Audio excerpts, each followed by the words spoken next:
اور میں اسٹیبلشمنٹ کو بھی بتانا چاہتا ہوں کہ اگر تمہیں اپنی عزت عزیز ہے، تمہیں اپنا احترام عزیز ہے، تم پاکستان میں ایک قابل قدر ادارے کی حیثیت سے اپنی خدمات سر انجام دینا چاہتے ہو تو آپ کو اس گندے کیڑے کے پیچھے سے نکلنا ہوگا۔ جب تک آپ اس کی پشت پر کھڑے ہیں ہمارا پتھر آئے گا، اس کو لگے یا نہ لگے، اسٹیبلشمنٹ کو بتانا چاہتا ہوں تمہارے سینے پہ لگے گا۔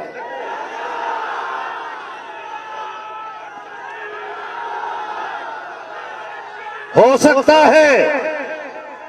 سکتا ہے کسی کو مصلحتوں کی سیاست کمزور کر دے، ہو سکتا ہے کسی کو حکومت کی مجبوریاں کمزور کر دے، ہو سکتا ہے کسی کو اپنے مفادات کی کمزوریاں مجبور کر دیں۔ الحمدللہ نہ اقتدار کی لالچ ہے نہ مفادات کی لالچ ہے، اللہ کے لیے اس کے میدان میں نکلے ہیں، لڑتے رہیں گے یہاں تک کہ اس